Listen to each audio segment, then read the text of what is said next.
Great Steamboat Race, Derby 119.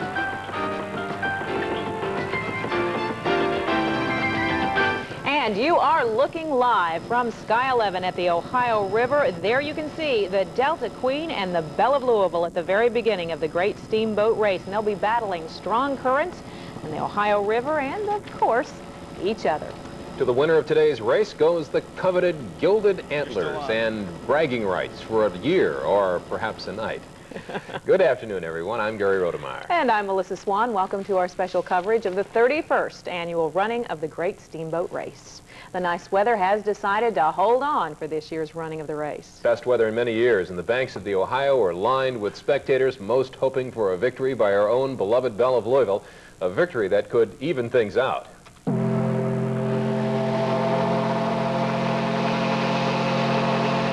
April 29th last year, the Delta Queen steams under the Clark Memorial Bridge, well ahead of her competition. It wasn't even close. A few minutes late, the crew of the Belle is handing over those coveted gilded antlers, emblematic of river supremacy. The win for the Queen breaks a tie, giving the New Orleans-based boat 14 wins in the series, and leaving the Belle of Louisville with only 13 wins and the unenviable task of playing catch-up on the Ohio River this year. So the stage, or the Ohio River, is set. This is a big year for the Belle, either to tie it up or fall a couple of races behind. The start of the race just moments ago, and that means both the crew and the passengers are now up to the rails, ready to cheer on their boat. So let's check in first with the Delta Queen, and there we're going to find our Gene West and Kevin Roy. Hello, everybody. Hi, guys. The race is already underway. The Belle actually crossed under the bridge first. Just a little bit, but it is right now neck and neck. I'd say the Belle is about a boat ahead of us. About a boat. Now, I talked to the captain of this ship, Gabe Chingary, just a few minutes ago, and I said, okay, are we going to win? He said, of course we're going to win. We're going to keep those antlers on this boat for 3 years in a row. So we'll see. It's a beautiful day. We just passed the chow wagon. It is full of people outside. Packed with folks. Well, Gene, you know, this is my first boat race, of course, my first derby at that, too. And let me just say, in a nutshell, this is a lot of fun. No, it's fun. But they make a big deal about the fair starts and whether or not there is a fair start. I think this year, finally, we did get a pretty fair start. Yeah, we did. And we got a lot of Louisville people on this boat who are kind of torn between the ships. So we'll be talking to some of them, too. Now, back to you, Gary and Melissa. All right, Gene. Of course, the best view all afternoon will be Doug Proffitt, who is in Sky 11, hovering over the race. And Doug loves the word, or the pair of words, bow thrusters. I know, Doug, you're prepared for that big turn, but how does it look at the start? Yeah, we're ready to do some talking when the turn comes up. Hi, Gary and Melissa, and hello, everyone. The 31st Great Steamboat Race. Let's take a look at the progress. That's why we're here, after all. You want to see the race. Down below us, look at the Belle of Louisville, blowing all kinds of black smoke. The little lady there chugging her heart out as they get ready to go under the big railroad bridge. Let's go over to the Kentucky side and show you the Delta Queen hugging very close to the Kentucky side. That seems to be the Queen's best vantage point. We're going to do a little moving here in the helicopter for you, try to get right around the back ends of the boats.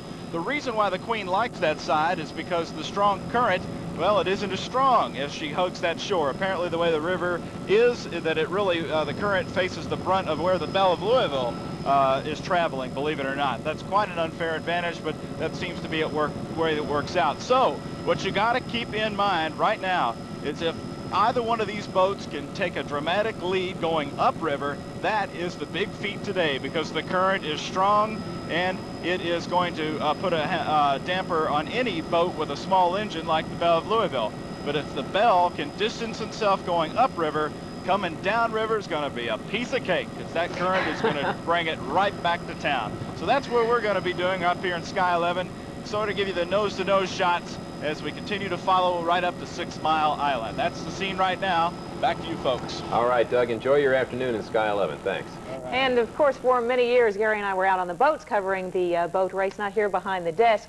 And, Chuck Taylor, I know that for many years we had much worse weather than we have right now. We really have ideal weather this year. We have some sun, a few clouds around. Those clouds aren't going to produce any rain, so it looks like smooth sailing for this great steamboat race with partly cloudy skies. It is warm. Temperatures are in the upper 70s, and as far as those winds go, they're going to be out of the west to southwest, 10 to occasionally 17 miles an hour. As I mentioned, we don't have to worry about any rain. All the showers are staying up over Illinois on into Missouri. As you can see, it's mild with temperatures for the most part in the 70s. Now, during the day tomorrow, a frontal system is going to be approaching the region, and for the Pegasus parade, it looks like it's going to be partly sunny and warm, but just as the parade ends, this front may produce a few showers. But all in all, for the rest of today on into the night, the weather will be perfect. Gary and Melissa? All right, thank you, Chuck.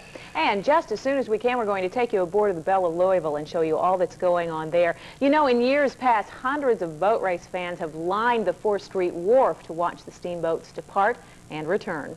Our Donna Lacey and Jeff Lifson are among them today. Donna and Jeff, this wonderful weather today must have brought out a big crowd. Beautiful. Let me tell you, all is well with our world here along the wharf, where it is a great vantage point to watch the great steamboat race on. You're right, Gary, what is a great day. Now, right behind us was where the Delta Queen and the Belle of Louisville were parked just before the steamboat race took off, but of course they're headed up river trying to beat one another. And Jeff, let's talk about the crowd. Not too thick right now, but it's supposed to certainly pick up as the race gets a little closer towards the end. That's because everybody's going to be getting out of their offices and heading down to the wharf area. And of course, we have the best vantage point for the finish, really, because they'll be rolling back, making the turn, and coming back this way. And with any luck, the Belle of Louisville will be coming in first. I do have a little piece of information for anybody who's worried about this race, if it's fixed, rigged, or anything like that.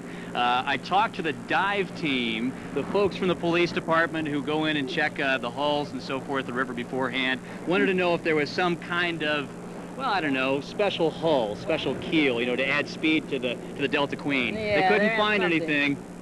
So maybe it's an even race. Let's hope so. Unless the divers are for the Delta Queen, then they just didn't tell you. Oh, gosh, I hope not. All right. Well, that's all from us for now. Melissa, Gary, back to you. We'll bring you an update on how the crowd thickens. All right, Donna, thanks so much for your report. All right, thank you both. And we want to go to Barry Burnson and Rachel Platt. They are aboard the Belle of Louisville right now. We want to check in with them and find out how things are going. You've got a big audience out there, guys. What's up? That's right. Hi, Melissa. Barry, did we cheat? Well, I spoke to Mayor Abramson a few minutes ago, and he did not say this off the record. He said, we're cheating. We're going to win. And so I don't know the nature of the cheating, although we did leave a few minutes early. 5. All right, 5 minutes. But the point is that they handicap horses in races. They have to carry extra weight. We're a much less powerful boat than the Delta Queen. We get to leave a little early. It's just their handicap. And this boat holds about, what, 1,048 people? Yeah, when it's really full. And you don't say it is, though, now. No, I think they're down around 500 people, and many of them are cheering and blowing towards the stern to give us a little bit more power as we go upriver. We'll, yeah, let's throw it back to them. We'll be back. Okay. Sure, throw it back to us. We'll take it. Cheating is legal in riverboat racing, Barry. You know that. All's legal in riverboat racing. And so the 31st annual Great Steamboat Race is underway.